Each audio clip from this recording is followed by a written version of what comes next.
Well, hey, YouTube, it's Petey Two Finger, and yesterday a tornado, a very large and powerful storm, tore through the suburbs of Chicago where I live and destroyed at least 16 homes. Look at this picture. How'd you like to be the guy that lived here? You see, there's a little bit of damage here, a little bit of damage here. These guys made it through unscathed, but then this house is just like, yeah, you're going to start over.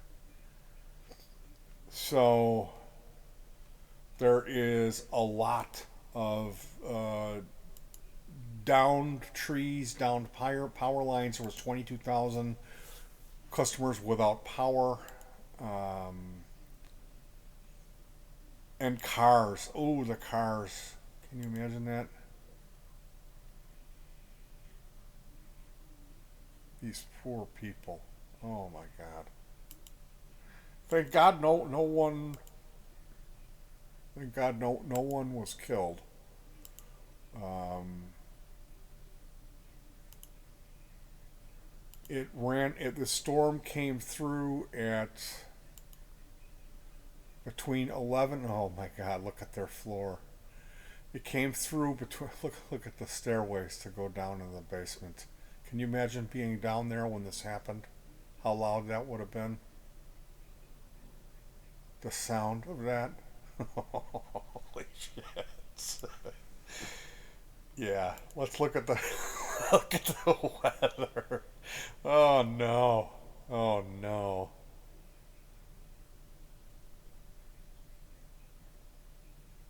So this line at this angle is something familiar. If you watch radar, that angle, it's always the same. The storms run at the same line, which follows the river, which follows. Um, we have the I-55 runs the highway runs adjacent to the line of the river, and then there's the magical bubble of protection, which is a cold front. It's the cold. Uh, it's the cold from the lake. Offers this low pressure. Boy, I'd really like to read that. What that data suggesting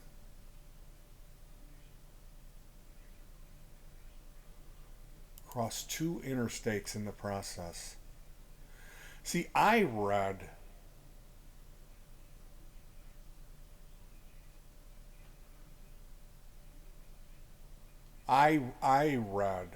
that it took a long and meandering path.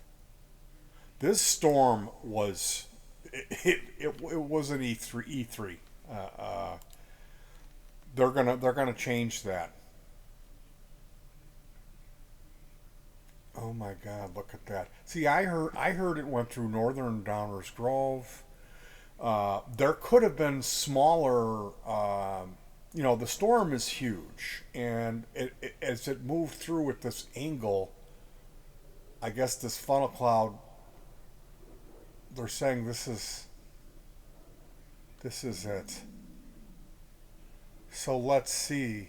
Uh, my brother is he would have been safe. He's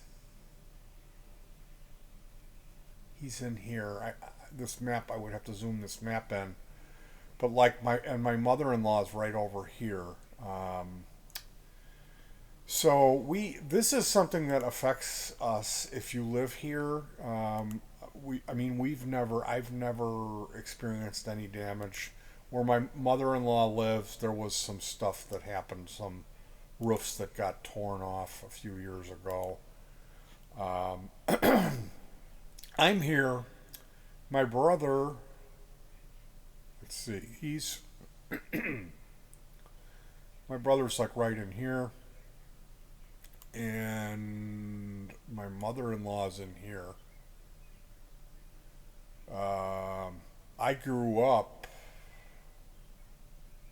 here, and Gomti comes from over here. Now we live in here, and this tornado came through and just wreaked havoc. 16 homes destroyed. So, should we look at some pictures of the destruction? I was on the phone. Yesterday was the first Father's Day that I did not see both of my kids. They both have started their own families. You can see here how I say this is something we deal with here. We've been really lucky. And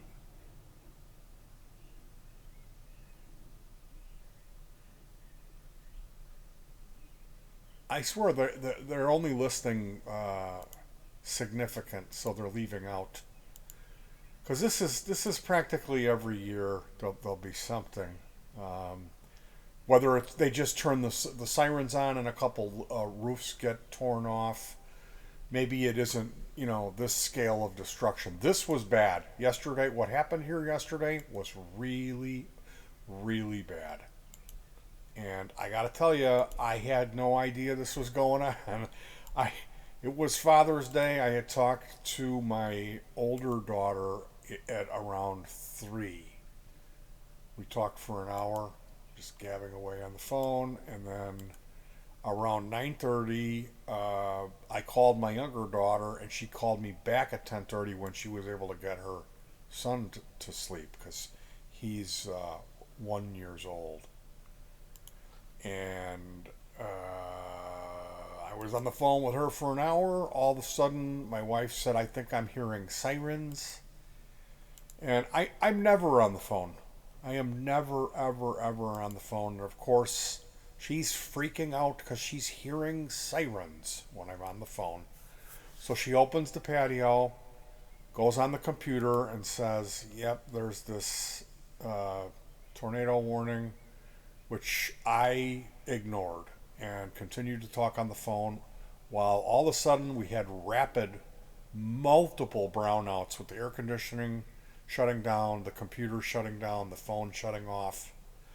And I never saw the brownouts come as hard and fast as what was going on when I was on the phone.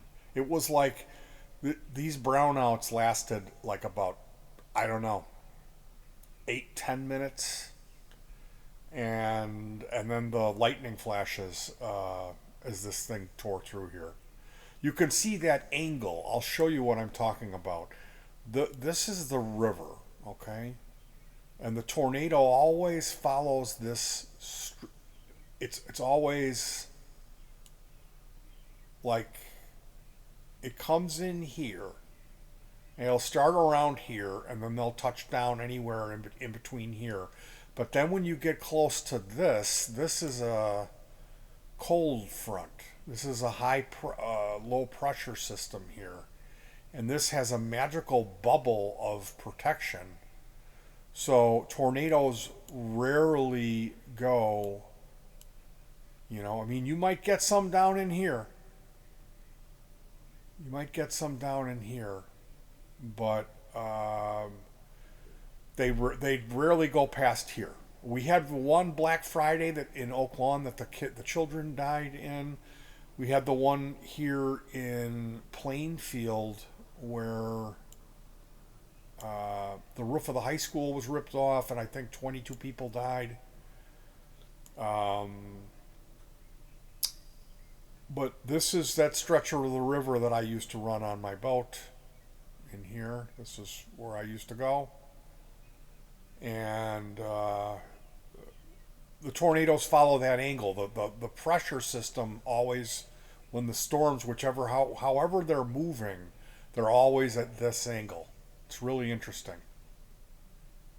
It's like how much this line of demarcation, this angle affects our lives as all of there's bridges going over all this which make traffic jam bottlenecks, and everyone's life is affected by this line.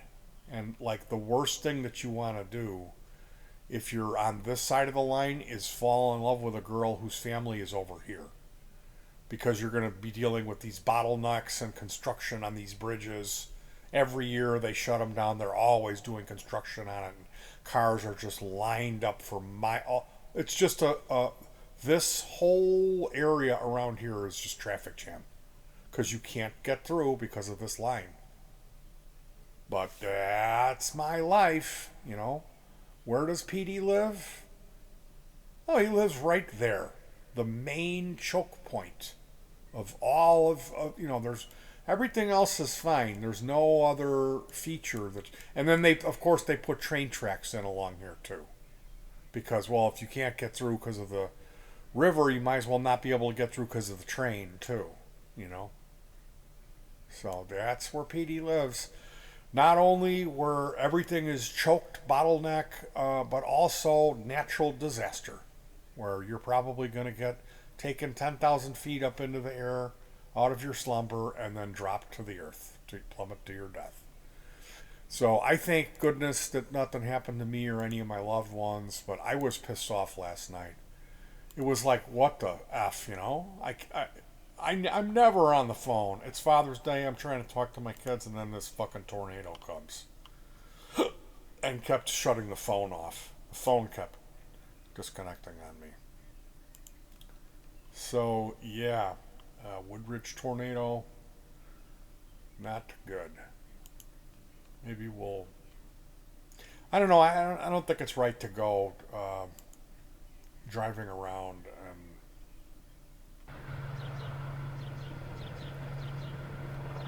rubbernecking.